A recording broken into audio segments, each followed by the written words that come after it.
I am Estrel. Now for today's video, let's talk about the functional-notional approach. And this is one of the methods of teaching grammar.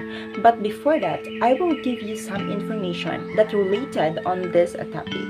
In 1972, the British linguist J.A. Wilkins published a document that proposed a radical shift away from using the traditional concepts of grammar and vocabulary to describe language to an analysis of the communicative meanings that learners would need in order to express themselves and to understand effectively. Now, what is the functional-notional approach?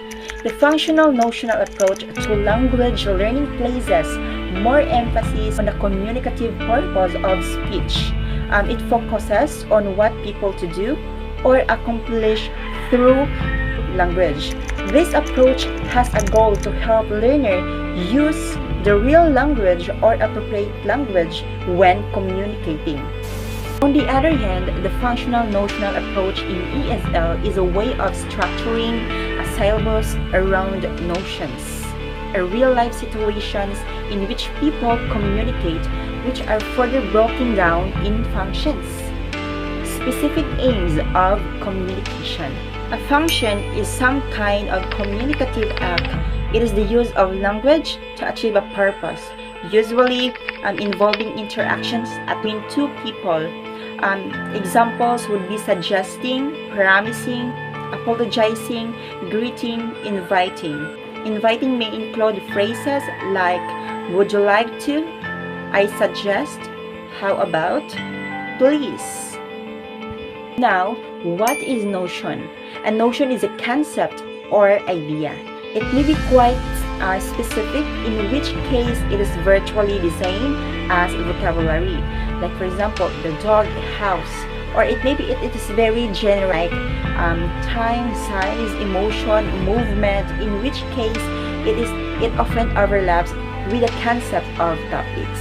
Thus, notion, it may be time past. This may include the past tenses, phrases, like a month ago, 1990, last week, and occurrences using temporal clauses beginning with when, before, after, and so on. The specific notions depends on the three major factors.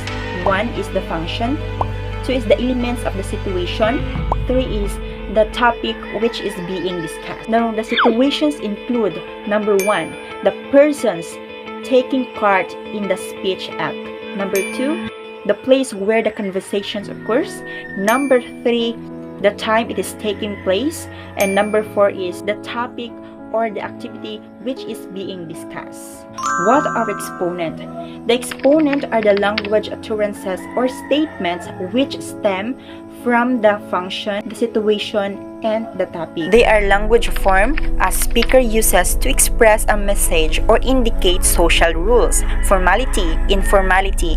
Exponents are mostly depend on our personalities, level of linguistic competence, social stature. The possible exponents in one example. Please open the window. Open the window, please.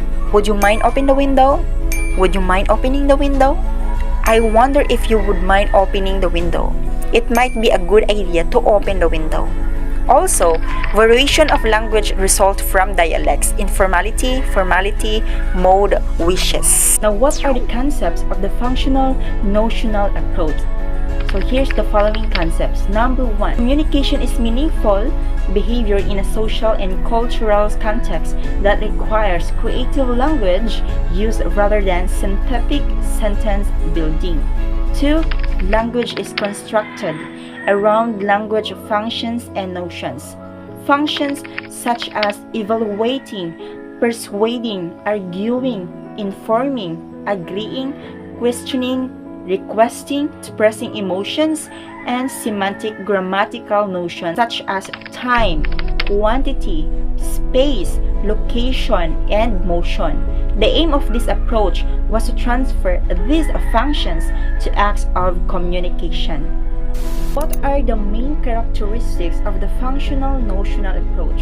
Number one, functional view of language, focusing on doing something through language. Number two, a semantic base, as opposed to grammatical or a situational base. Number 3, a learner-centered view of language learning. Number 4, a basis in the analysis of learners focusing language that is reflected in goals, content selection, and sequencing, methodology, and evaluation.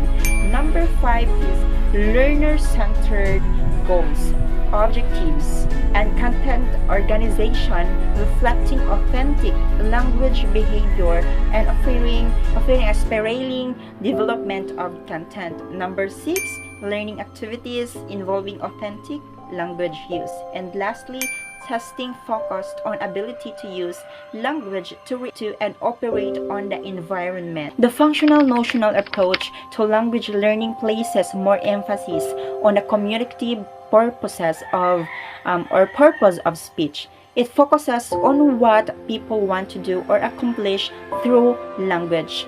This approach has a goal to help learners use the real language or operate language when communicating.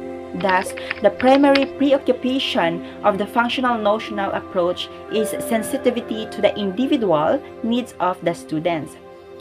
In teaching language, the functional notional approach to language helps the teacher to first all identify the needs of the learner and analyze the needs in order to draw the syllabus.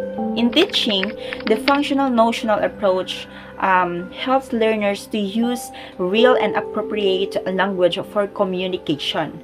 Thus, in conclusion, the functional notional approach to language is classified in terms of purpose of language. That is what people want to communicate. And that's it. Thank you so much for your watching, and I hope that you have learned something from this video. Once again, I am Estrel Lumasag. Keep safe and bye!